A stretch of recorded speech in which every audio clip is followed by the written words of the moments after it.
Hi guys, I'm gonna head into Winco and see if I can find a pork roast to put in my slow cooker because it's gonna be hot, hot, hot today. And I don't want to heat up my house, and maybe you don't either. So let's go see if we can find one.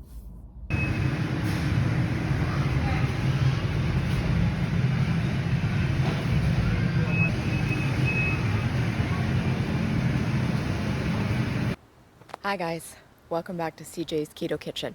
I'm Sarah. And if you are looking for home-style recipes made ketogenic, then you've come to the right channel. Welcome to summer, at least in this hemisphere. It's very hot, and so I'm going to be making a slow cooker recipe tonight, and I want you to join us. I'm going to be making keto, slow cooker, pulled pork sandwiches. So come along with me, and let's get started.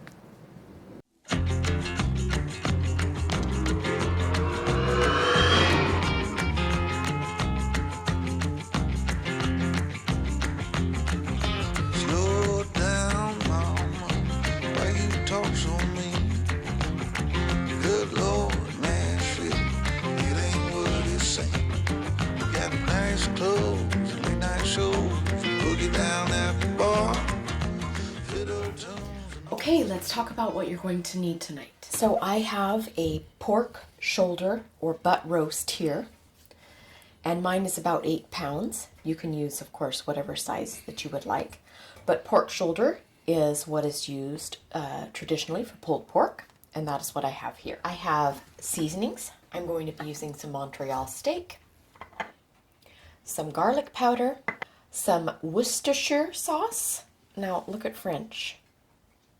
They gave us a nice pronunciation. So Cherie, if you're watching, this will help all Americans know how to pronounce Worcestershire sauce. I'm also going to be using pepper and salt. My favorite secret ingredient that's not really a secret. I've been making roasts of all kinds for a very long time now, and I always put a cup of brewed coffee in mine, and I will be doing that again tonight.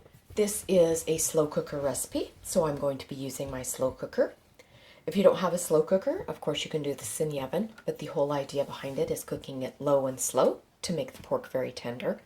If you are cooking in another hemisphere where it is not summertime, you could absolutely put your pork shoulder into the oven and cook it for 2 or 3 hours on a lower temperature and achieve similar results. I am also going to be using my cast iron skillet to create the Maillard effect, or a browning effect.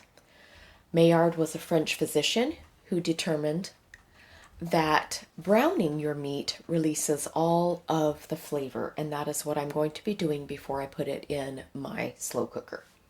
I do have some rendered bacon fat in the bottom, and that is going to help the browning of my roast. Okay, so I'm going to begin browning my giant chunk of pork. You want to be careful when you're doing this. It's going to create, of course, a lot of smoke and things like that, so you probably want to turn your fan on, that kind of thing. We'll be doing that and still trying to film, so bear with us. Why'd you get this big ass piece of pork? That is the only size it comes in, my love, is big ass, okay? Is that where it's from? It's actually the shoulder of the pig. Pig? Yes, a very large pig. It's longer than that. I will let you know when it is time to use my giant pitchfork from my mother-in-law to flip our giant pork shoulder. Stay tuned. Tuned. You gotta call her and thank her for that giant pitchfork.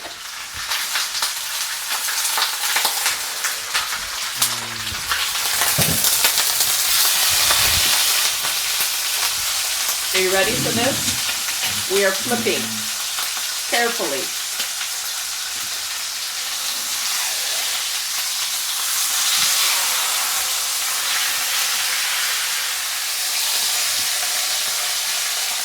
That's what we're looking for. He's ready.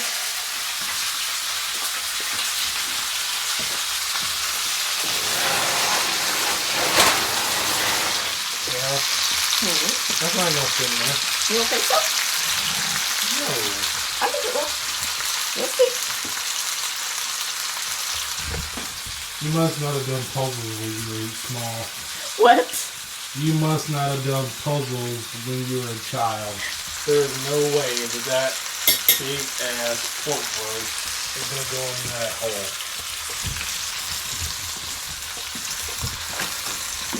Keep good.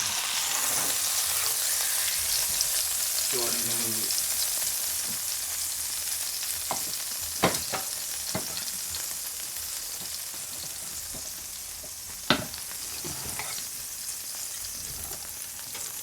Like a glove.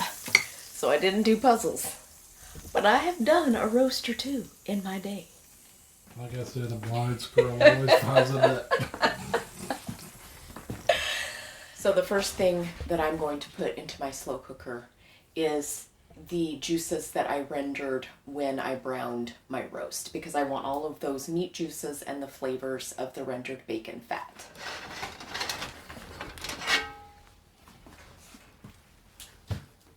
That's the good stuff right there. All right, now it is time for our seasonings, and I'm going to be very liberal with my seasonings because this is a lot of meat and it's going to be cooking for a long time and I want it to be well seasoned. So I'm starting with the Montreal steak.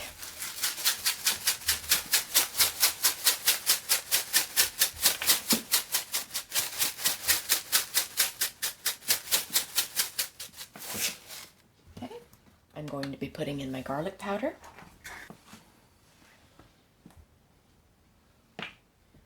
Keep the vampires away. My Worcestershire sauce.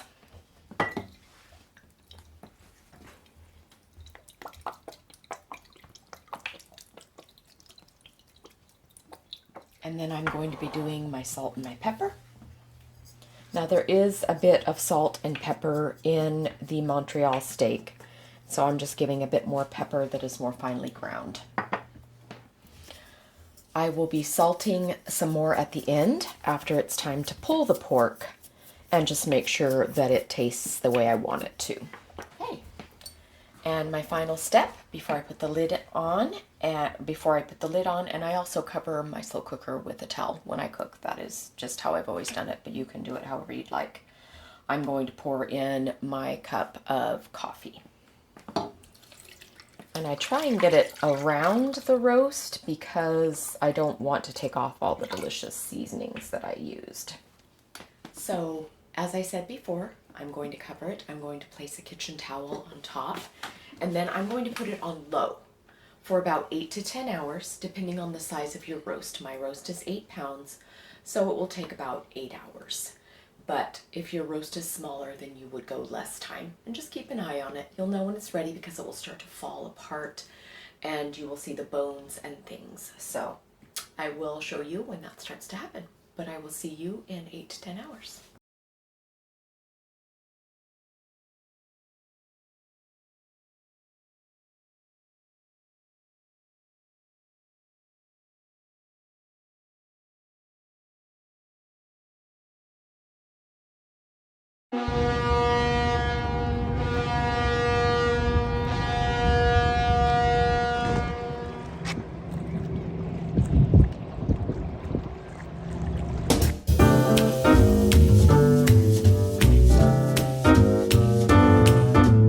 I can't help but notice you coming down the street, smiling so dearly at everyone you meet. And I can't help but notice you throwing me a glance, a wink telling me there's a chance.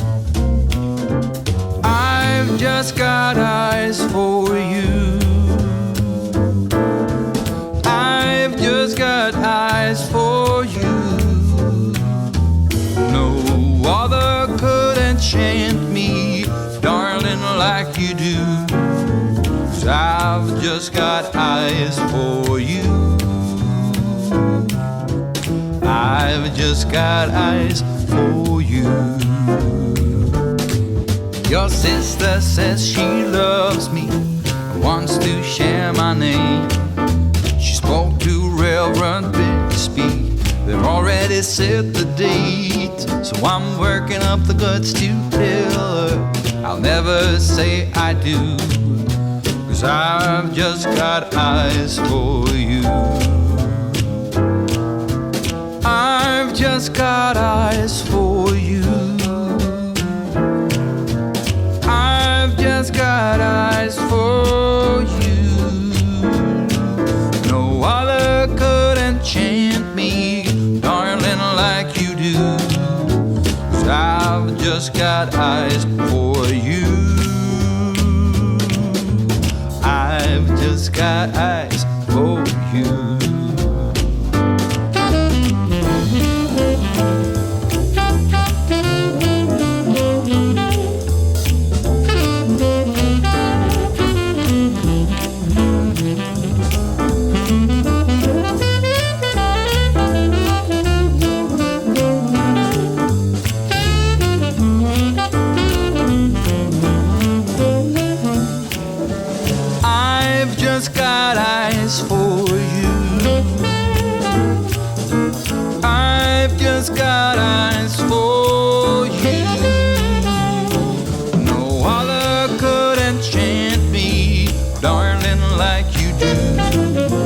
I've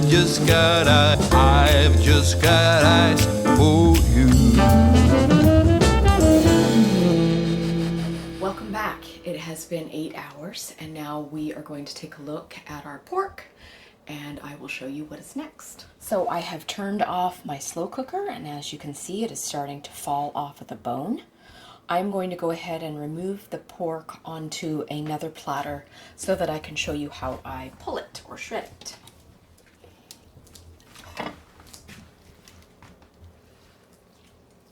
And it's very moist. It's already starting to pull itself, if you will. By doing this, it also gives you the opportunity to remove any bones that may be in your roast.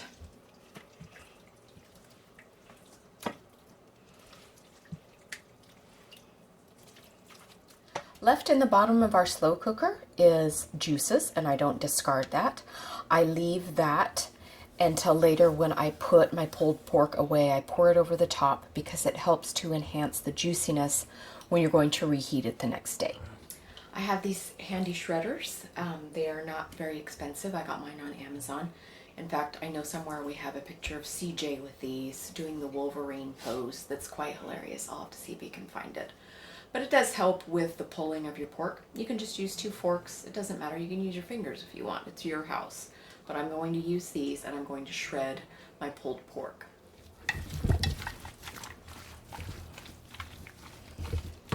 And it's still quite hot, so you want to be careful. And you just kind of use one of the forks to hold while shredding with the other one.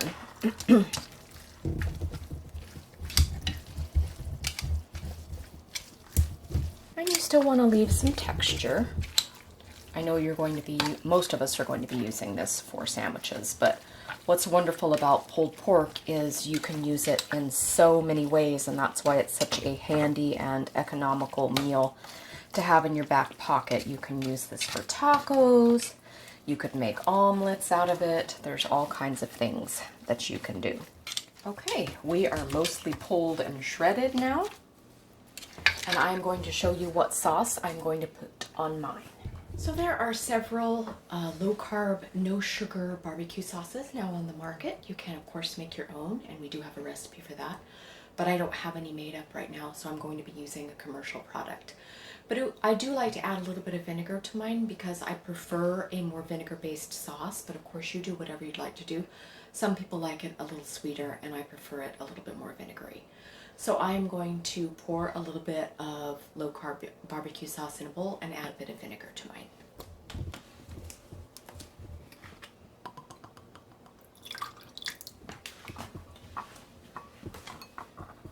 And this just thins the sauce out a little bit. So I am just going to take a portion of pulled meat here for CJ to do a taste. You could absolutely dress all of your meat if you wanted to, but I might be freezing some of this, so I'm not going to dress this with barbecue sauce the entire batch. So I'm just going to do it for what we're using tonight. And as I said before, you can use as much or as little sauce as you would like. I'm just going to coat the meat to get it nice and juicy for CJ's sandwich. Okay, so it is ready to go on the sandwich. I just have a low carb bun here. You could toast your bun or leave it however you want. And of course you don't have to have a bun. You can just eat it like that if you'd like. The other thing that I'm going to be serving ours with is some coleslaw. What I generally do is get a chopped kit or just coleslaw in with the vegetables, and then I just make my own dressing, which is equal parts mayonnaise, a squeeze of low carb sweetener, and a little bit of vinegar. You can use apple cider vinegar or white vinegar, spiced vinegar, any kind of vinegar that you like, and that just gives it that sweet and tangy, and it is low carb. So I am just going to mound this high on the bun, that delicious pulled pork, and then I am just going to put a little bit of coleslaw on top, because that's how we like to eat it. It is.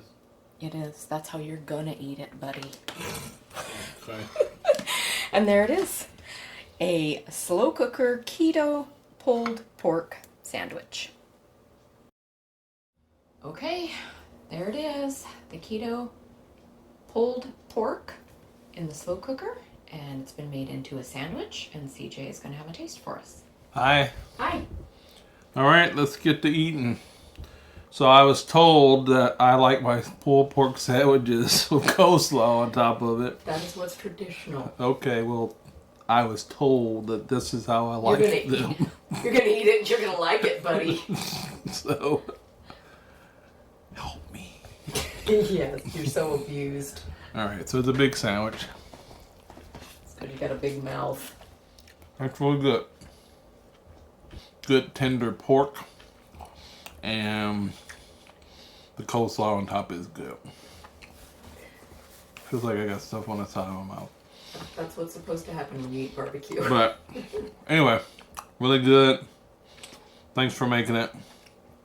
Like Sarah said, it's a good dish to have in your back pocket for meal prep and just ease of making something. And we didn't have to heat up the kitchen either. Right. So, bye.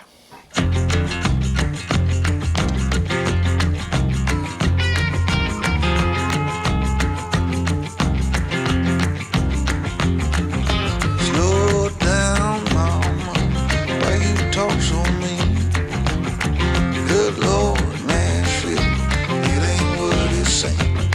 You got nice clothes and late night shows, boogie down at the bar, fiddle tunes and homemade booze, but it always goes too far. Shooting pool, crack a jack, take off now and don't look